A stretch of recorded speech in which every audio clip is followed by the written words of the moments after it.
Olá, Deus abençoe a todos. Estamos aqui mais uma vez para, então, a nossa quarta aula aí da disciplina de Pentateuco, do Seminário Teológico Evangélico Nazareno e do IBADEP. Desta feita, vamos estudar o livro de Números. O livro de Números, que é o quarto livro da Bíblia, ele é um livro que vai descrever ali a jornada, na realidade. Mais do que isso, ele vai falar da presença de Deus no deserto ali com o seu povo. Muitas vezes esse povo desobediente, mas ainda assim é o povo de Deus. Um dos versículos chaves aí do livro de Números é o versículo que já está no seu primeiro capítulo, quando é dada a ordem ali a Moisés e os cabeças, né, das tribos para que ele faça ali a sua a contagem do povo. Na realidade, levantar as cabeças, fazer um censo, né, que chamaríamos aí de censo. Então, diz assim o livro de Números, capítulo 1, versos 2 e 3, diz: Tomai a soma de toda a congregação dos filhos de Israel, segundo as tuas famílias, segundo a casa de teus pais, conforme o número dos nomes de todos os homens, cabeça por cabeça, da idade de 20 anos para cima. Todo Israel pode Os que em Israel podem sair à guerra, a este contarei segundo o teu exército, tu e Arão. Números 1, 2. Mas tem um outro trecho que é bastante conhecido do livro de Números, que é o chamado bênção sacerdotal, em que Moisés ali vai descrever, né, sobre a investidura ali dos sacerdotes e então profere a chamada bênção sacerdotal, que talvez seja um dos trechos mais conhecidos, provavelmente, que diz assim: o Senhor te abençoe e te guarde, o Senhor faça resplandecer o teu rosto sobre ti e tenha misericórdia de ti. O Senhor sobre ti levante o teu rosto e te dê a paz. Esse é o desejo, né, ali dos sacerdotes, aos sacerdotes e ali para o povo. Então, comumente, né, é, essa bênção ali é proferida ao povo de Israel, é impetrada sobre o povo de Israel. Então, e assim, muitos ainda têm o costume, especialmente os judeus messiânicos, profere ainda também essas bênçãos. Então, o livro de Números é o livro que ele contém os relatórios registrados por Moisés ali e pelos israelitas enquanto estava no deserto, que se encontra ali tanto no capítulo 1 ao 4, também no capítulo 26. Então, devido a isso, os tradutores ali para o grego, né, do texto hebraico para o grego, e essa tradução ficou conhecida como Septuaginta, chamou esse livro de aritmoi, que é a palavra grega para números. Então, aí passou, né, para o latim, e então chegou em nossas Bíblias de português como números. Então, porém, o título em hebraico é Ber Midbar, ou também conhecido de Bar Midbar. Isso provém ali da sua porção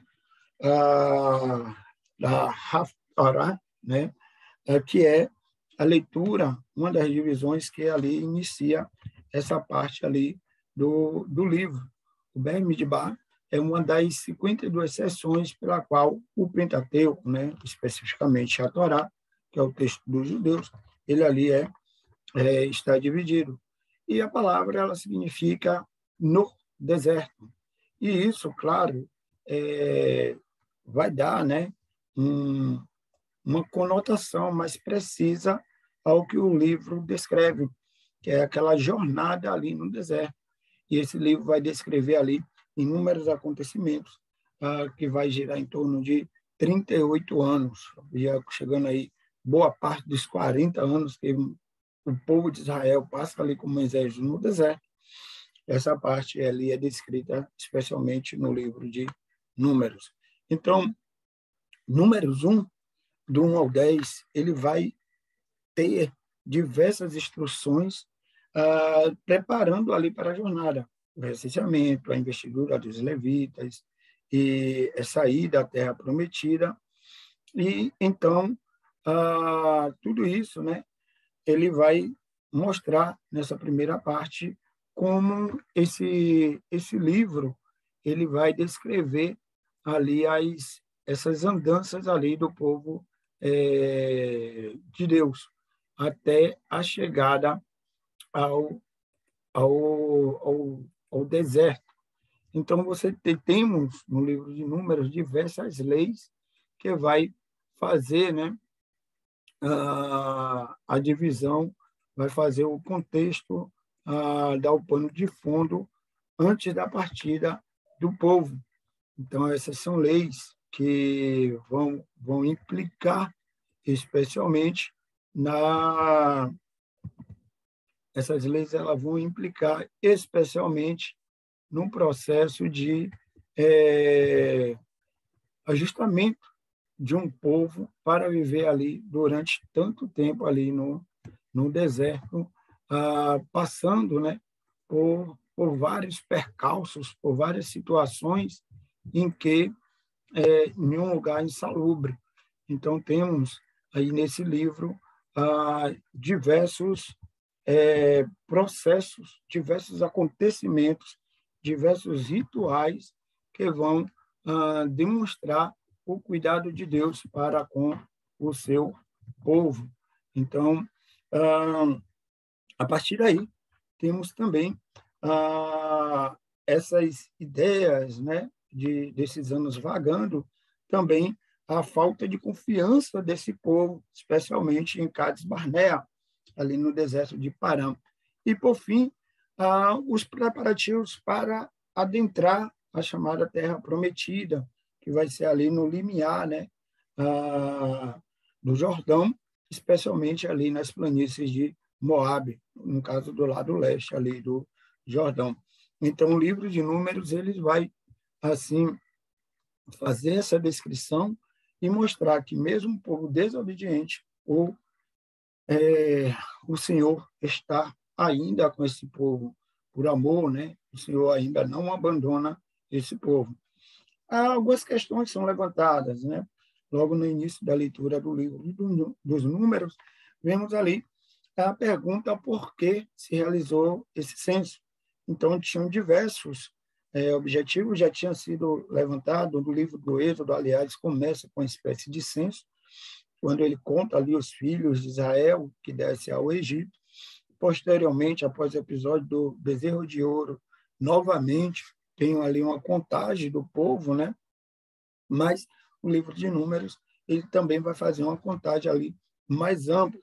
E essa pergunta, né, ela tem ali a sua resposta pelo motivo que os israelitas estavam para conquistar uma terra e esse povo precisava estar organizado, separado ali, de forma que ele pudesse tomar posse daquela terra.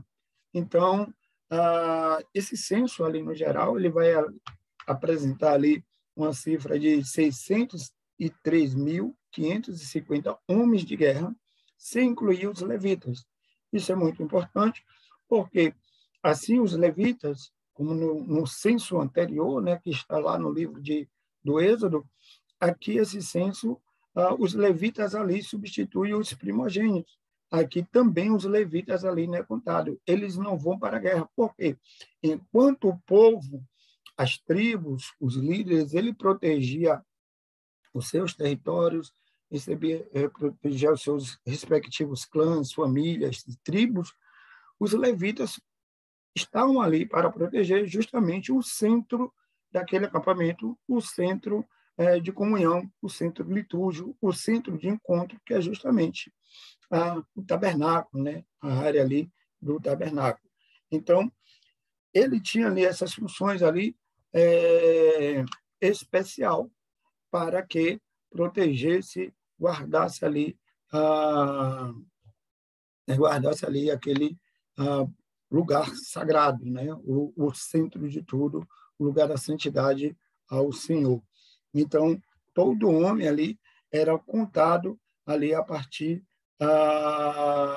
de um mês de vida para cima. Então, temos algumas diferenças aí, as contagens, mas os textos ele deixam claro que tipo de pessoas vão ser contadas e outras pessoas que não será contada. Nesse primeiro censo, no caso, foram contados todos a partir de um mês para cima. Então, no caso dos levitas, já no caso das demais tribos, era de 20 anos até 60 anos, ali excluindo, claro, os aleijados, pessoas com deficiências e uma série de outras questões especiais, dentre elas também a velhice, né, a partir aí dos 60 anos. Então, era um censo que ele tinha diversos objetivos e também diversos resultados, né, como agimentar o povo, organizar o povo, mas também excluir, né? Tendo essa cifra como um padrão, pode prever, né, que naquele período, se já havia 600 mil homens, então, fora mulheres, crianças e idosos, há uma previsibilidade aí para que o acampamento total de Israel fosse de aproximadamente 2 milhões de pessoas que ali estavam, né? Então, cada homem ali ele tinha em média 3 ou 4 pessoas ali constituía, né? Mais a esposa, 3, 4 filhos, então daria no mínimo aí 2 milhões de pessoas. Então, uma cifra considerável. Se hoje tomamos aí as capitais, né? Como Salvador, Fortaleza, está chegando aí aproximadamente a 3 milhões de pessoas. Então, para aquele tempo, num só acampamento, é uma quantia, né, uma quantidade significativa de pessoas para viver no deserto, ok? Então, as disposições das tribos. Então, o Senhor ele manda organizar ali as tribos de uma forma bem ordeira, e essa organização ela vai ali observar uma esquadra que é retangular, claro, a partir do templo. Então, cada tribo ela ia ficar ali nos seus respectivos locais, né, em relação ao templo, ali diante do tabernáculo, a tribo de Judá, Isacar e Zabulon. De frente aí a tribo, porém atrás do tabernáculo estaria a tribo de Ruben, Simeão e Gade, ao ocidente Efraim, Manassés e Benjamim. Olhe bem que esses três aqui são os filhos de José, filho ali da oriundo, né? O Efraim, o Manassés, e o irmão dele, né? Então você tem ali uma aproximação, o Benjamim, que está ali dando suporte, fazendo esse conjunto de tribos. Então, há diversas razões porque essas tribos foram assim enumeradas, né? E elas demonstravam, antes de tudo, ali a proeminência de cada uma delas. Tanto que temos aí Judá, ele ganha ali uma espécie de direito de primogenitura, porque o seu irmão Rubem havia subido a cama, né, do pai. Então, ele sobe ali a cama do pai com uma das suas concubinas, então ele perde esse direito de primogenitura, e os dois outros irmãos dele, que era então o Levi e o Simeão, acaba também se envolvendo no episódio de Siquém ali, no episódio com a morte de Siquém, quando Diná foi violentada. Então, há essa proeminência desses homens, né, dessas tribos, desse clã, que ele acaba saindo e dando lugar ali para o quarto filho, que adquire, né, se impõe ali como o direito de primogenitura. Entre outros detalhes, como, por exemplo, tem a bênção lá de Jacó, no final do livro do Gênesis, tem a questão de Judá ser aquele que vai proteger, né, da ideia de não matar a José e sim vender. Então, há diversos contextos que a Bíblia ela vai estar delineando por inteiro. Um caso especial aqui dessas outras duas, né? Então, mesmo assim, percebemos que, apesar de tudo, o Rubem ele chega a ser também um chefe de de tribo, né? Então, ele vai ser o segundo grande chefe de tribo. O terceiro chefe vai ser o representante de José, e vai ser o Efraim. E Efraim e Dan, no resto do relato bíblico, podemos ver que essas duas tribos ela alcançam uma proeminência e ela vai estar sempre em afronta, né, na divisão ali dos reinos posteriormente ali entre Reino do Norte e Reino do Sul, ali com Reoboão, Jeroboão, né, tem toda a divisão mais adiante. Vamos ver nos livros históricos ali, no livro dos reis, essa divisão, e vai ser a tribo de Efraim, que ela sempre vai estar ali provocando uma desunião. Vamos ver o resultado disso justamente lá no livro de Apocalipse. Mas algo que eu gostaria também de chamar a atenção é a questão das bandeiras e a representatividade dessas bandeiras. Podemos ver aí, no livro de Ezequiel, no capítulo 1, verso 10, né, o ser ali com 4 faces, né, 4 rostos, justamente ele já é citado aqui no livro de Números. Então, cada um com seus estandartes. Então, temos ali a figura de leão para com Rúben, a cabeça humana, né? A figura de leão com Judá, a humano com Rúben, o Efraim, um boi, e Dan, uma águia. Justamente as 4 figuras.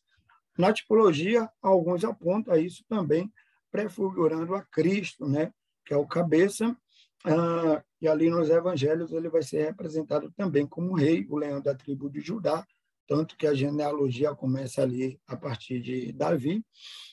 Também no livro de Marcos, ele vai ser representado ali alguns, vai ser um livro de serviço, onde Jesus ele vai expor a palavra, vai expor o serviço ali, é o servo sofredor, então, sendo representado ali pelo boi. No livro de Lucas, Jesus ele é descrito ali na sua humanidade perfeita, né? Então, diversos aspectos da encarnação do Jesus humano, da vivência dele, das relações dele terrenas, é representado ali no Evangelho de Lucas.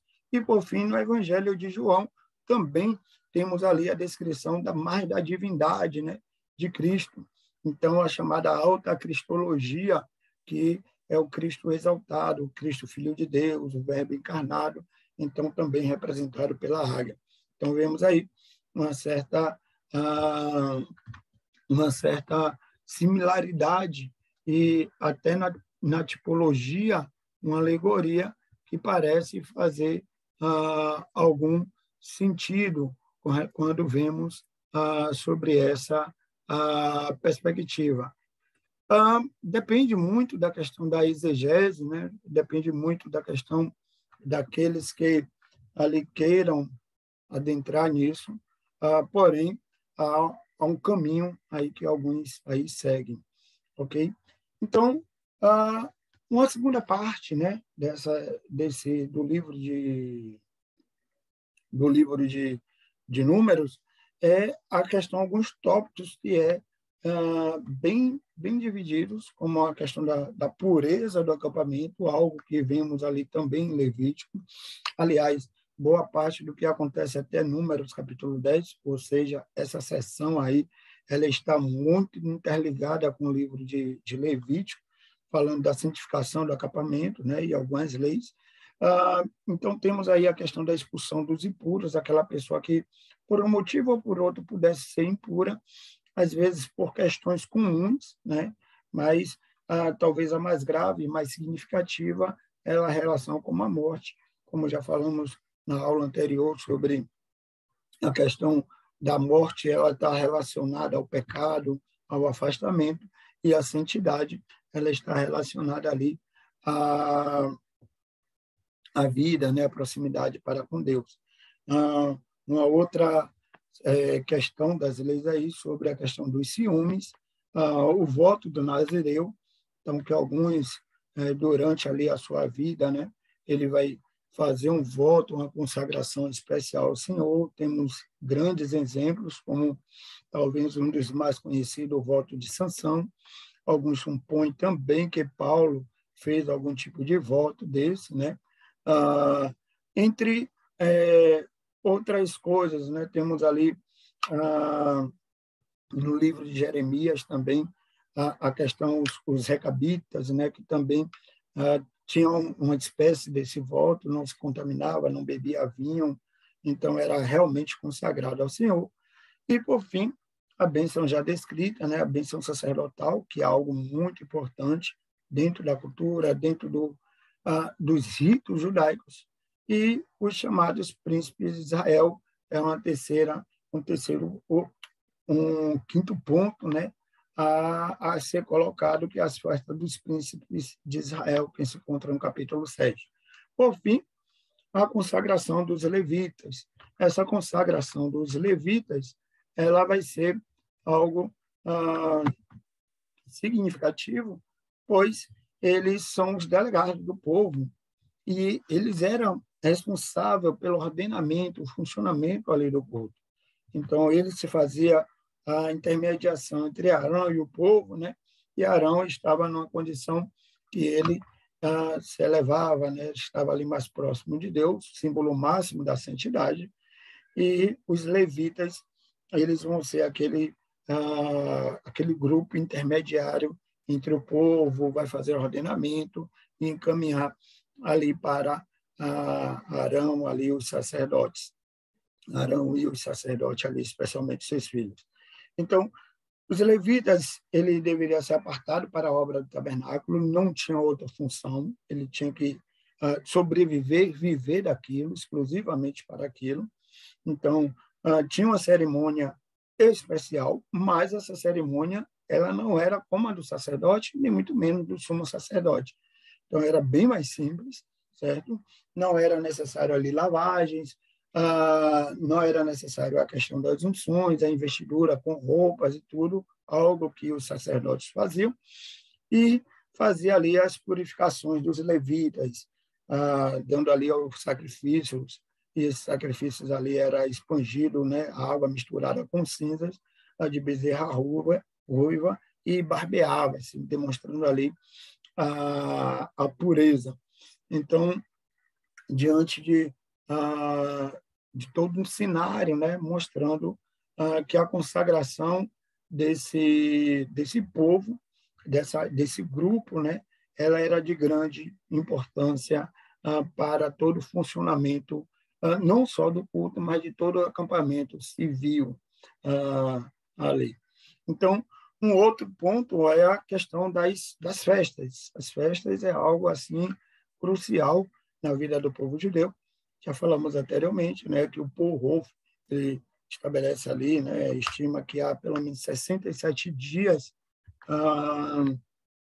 de festas, de dias santos consagrados, né, dias especiais só para Deus, de culto. E, dentre elas, temos duas, né, que é a questão da Páscoa, que é a primeira celebração ali, ele talvez a única, né, aquela saída ali, descrita ali no capítulo 9. Então, para observar ali, precisava ser circuncidado, o que vemos posteriormente, né, no livro, especialmente no livro de Josué, que o povo não havia circuncidado, não circuncidava ali.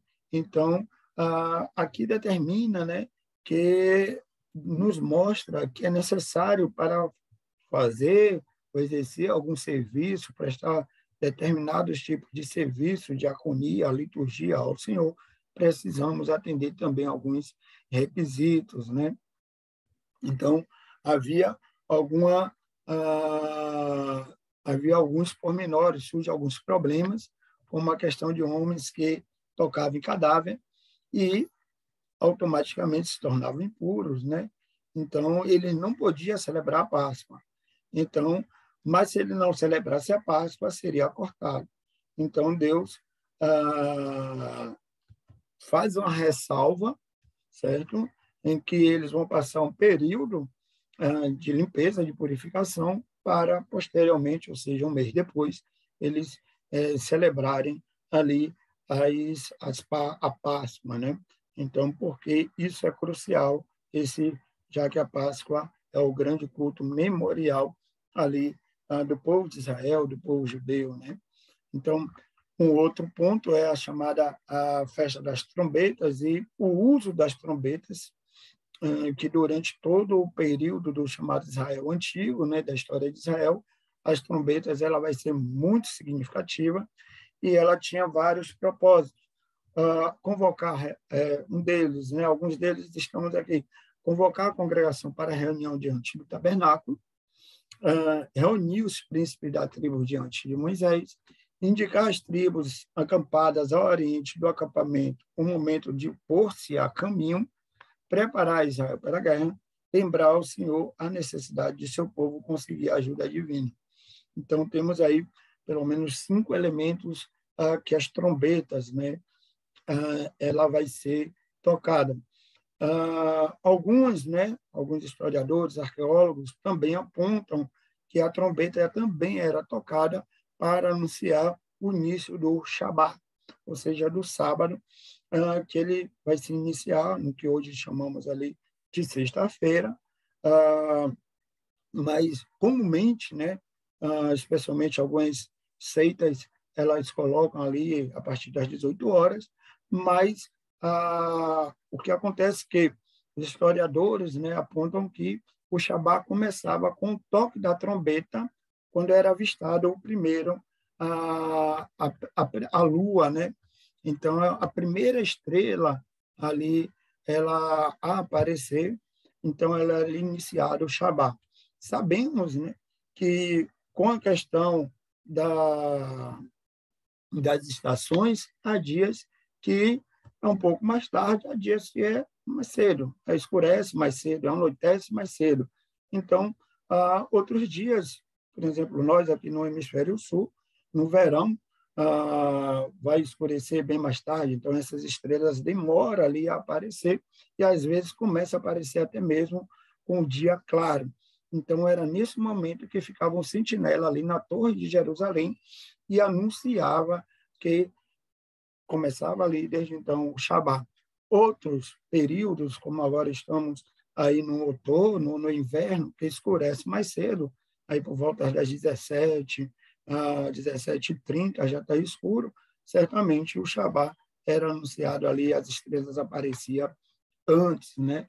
Então ficava-se esperando, né, um sinal da lua, e aí você também tem a questão aí da relação da lua nova. Então, dependia muito as trombetas, a liturgia, né, o acampamento em Israel dependia muito do uso aí das trombetas. Faz lembrar também do chamado corneteiro Lopes, aqui na Batalha de Pirajá, né? Então, é significativo que aqui para a história do Brasil, a Batalha de Pirajá ela vai demarcar a expulsão do exército português aqui do território brasileiro. E isso só acontece em 1823. Porém, a batalha estava muito travada aqui em Pirajá, num bairro aqui em Salvador, e foi dado a ordem ao corneteiro, né, que ele tocasse para que o exército ele batesse em retirada, o exército brasileiro, né? Então, os guerreiros brasileiros ele tocassem em retirada.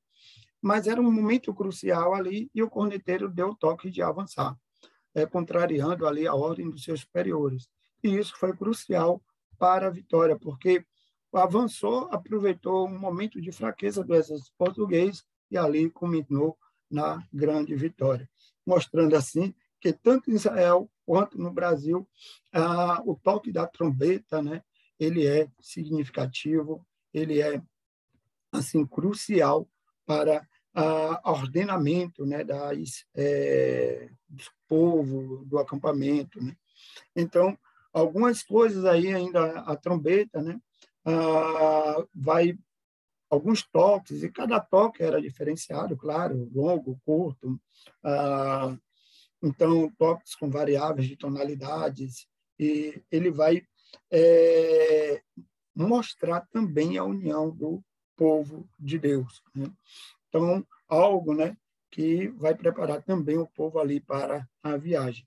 Daí, esse processo de transição começa a chamada viagem. A viagem propriamente dita, né, a jornada propriamente dita, ela vai descrever ali os 40 anos, né, que vai ser passado ali no deserto. Então, o livro, a partir de então, ele vai só contar alguns detalhes, né, alguns incidentes mais importantes que aconteceram aí nesses, mais significativos que aconteceram nesses anos, né, nesses 38 anos, que o povo vai passar ali circulando diante aquele deserto, mas sempre com a presença de Deus, ainda que experimentando também a ira de Deus sobre si devido ao seu pecado. Nessa viagem, Moisés vai convidar ali o seu cunhado, e vai fazer uma proposta ali ao seu cunhado, e dois motivos ele vai apresentar. Primeiro, ele vai demonstrar ali o próprio interesse de Obabe, né, para Obabe, porque era interessante ali ele aceitar aquilo. Ele diz, e te faremos bem, porque o Senhor falou bem sobre Israel. Então, mostra que os privilégios de Deus, os dons que ele concede e as vantagens que ele confere, ela não é exclusiva. Então, uma grande deficiência do povo judeu, e é conhecida aí até por muitos rabinos, né, estudiosos aí da lei judaica, é que esse sentimento de exclusividade. Porém, nesse caso aqui de Obabe, como vamos ter diversos outros, né, que se envolvem com o povo de Deus, como a Raabe, a Ruth, o próprio Jetro, a Zípora, eles vão sendo agregados de Deus, demonstra que a Bíblia, que a condução de Deus não é exclusiva de Israel. Apesar de ser especial, o povo de Israel é chamado para ser o reino de sacerdote. Então, o segundo motivo que Moisés apresenta ao Obabe é que Israel precisava, né, saber ali onde estaria as melhores fontes de água e pastagem, porque Obabe já estava familiarizado com aquela região. Claro que Moisés também vagou ali pelo aquele deserto, morou, viveu ali naquele deserto por 40 anos, né? Porém, Moisés ele solicita essa experiência, essa expertise aí do Obabe. E Moisés vai deixar claro, né, que as bênçãos de Deus seriam compartilhadas igualmente. Então,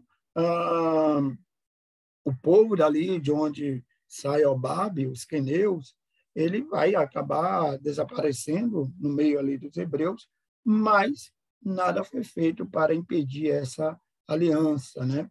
Então, o Rusdoni, ele nos diz que, enquanto o sonho humanista procura fundir todos os povos e destruir todas as diferenças como odiosas, né?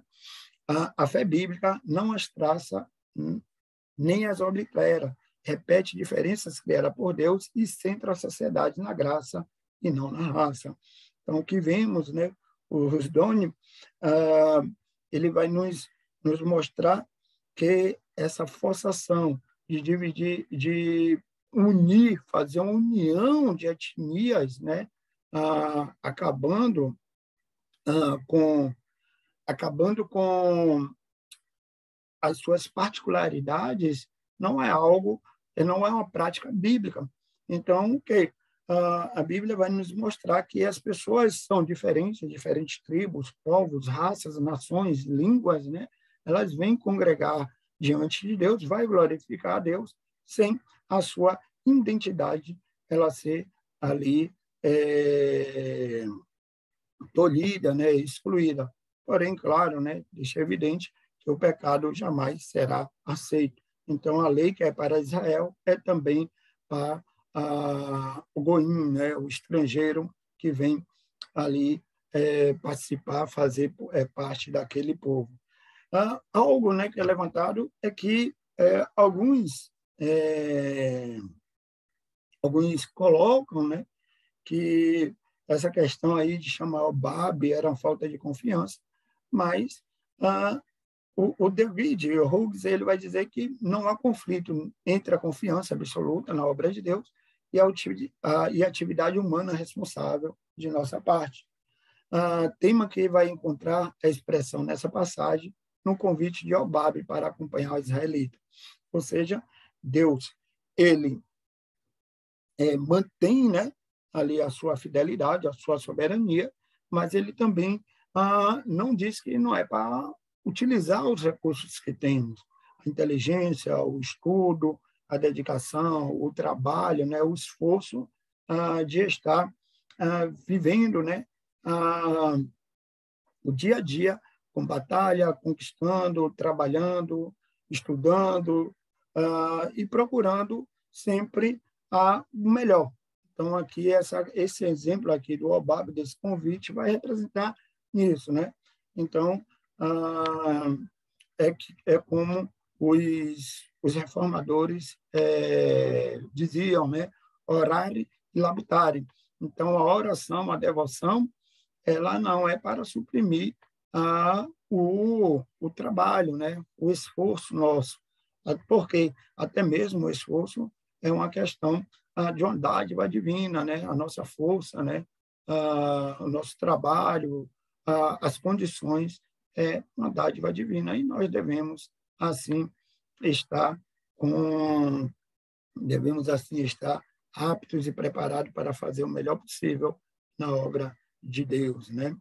Porém, diante de tudo, temos algumas contestações. Dentre essas contestações, temos alguns movimentos, como Coré, Datã e Abirão, que vai contestar a autoridade tanto religiosa quanto política de Moisés e de Arão, né? Então, eles se questionam por isso e pagam muito caro, né? Então, essas são algumas das experiências. Então, mostrando também algumas das falhas dos líderes da nação.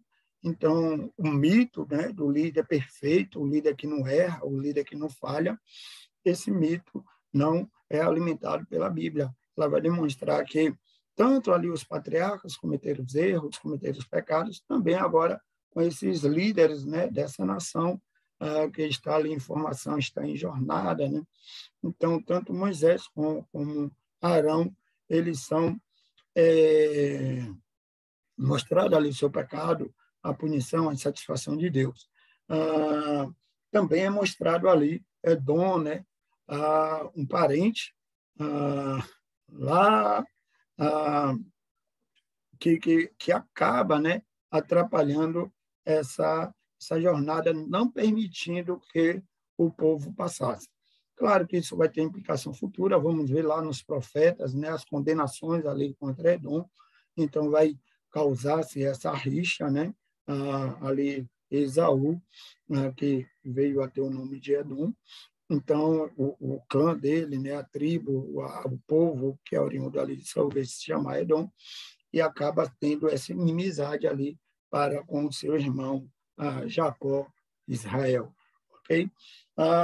É nesse momento que o povo também continua ali nas suas murmurações, surge a serpente de bronze, e é interessante que essa serpente, ela, as pessoas estavam sendo picadas, e Deus ordena que Moisés ali fizesse, que o povo fizesse ali uma serpente de bronze, e com isso fizesse também, né, um tipo que apontasse lá para Cristo, né? E Cristo vai citar essa passagem dizendo: assim como a serpente foi levantada nos desertos, convém que o Filho do Homem também seja levantado. Então, nós temos aqui, entre outras coisas, nesses relatos, algumas batalhas, alguns militares, algumas vitórias militares, elas vão ser destacadas. Diante de todas elas, a que merece o maior destaque, ou a que ganha mais destaque no texto bíblico, é o episódio ali com Balaão, que era da cidade de Petor, na Mesopotâmia, né? Que era um homem que acreditava em Deus, sabia que Deus existia, apesar de não ser israelita, porque o povo de Deus, a história do povo de Deus, ela serve como testemunho de Deus, né? E ele é contratado ali para proferir maldições ali contra o povo, né? Mas acaba por abençoar, porém, ele dá um jeitinho, né, de contornar aquela bênção que ele proferiu, levando o povo a cair na sua própria miséria, né, num pecado que foi ali implementar artimanhas, artifícios. Então, mostra também que o povo de Deus, se ele não estiver atento, ele vai cair, sim, em pecado, devido à sua falta de observância à palavra de Deus. Por fim, a última parte, os 10 últimos capítulos do livro, ele vai começar a fazer o preparativo. O primeiro era para passar ali os 38 anos ali no deserto, né? E no final ele vai fazer um novo censo, ali no capítulo 26, porque as pessoas ali, aqueles homens ali que murmuraram diante das adversidades, diante das situações, e diante até mesmo das bênçãos, né, que haviam ali, então murmuraram. Deus prometeu que ia matar todo mundo e assim morreu. Então, foi necessário fazer um censo, fazer essa contagem. Uma outra questão é que, para ver também a partilha, né, o tamanho da terra que cada um ali ficaria, apesar, né, de boa parte disso já ser predeterminado lá nas bênçãos de Jacó, no final do livro de Gênesis. Dentre esses preparativos, né, já faz uma previsibilidade, no caso de um chefe de família, um pai de família, o cabeça da família, né, ele morresse e não deixasse filhos homens, né, varões ali na família, demonstra que as filhas ali ela teriam o direito de herdar. Então, era algo que é singular ali diante das culturas ali do Oriente, próximo ali do povo de Israel. Alguns outros, que é a nomeação do sucessor de Moisés. Então, ele vai, Josué, ele não exerce mais não está mais no mesmo patamar ali de Moisés. Ele vai depender ali do sacerdote para que vai consultar o Senhor. Moisés não falava face a face, como vemos especialmente no livro de Êxodo. Vemos ali o final, a batalha contra Midian, e vai fazer um loop, né?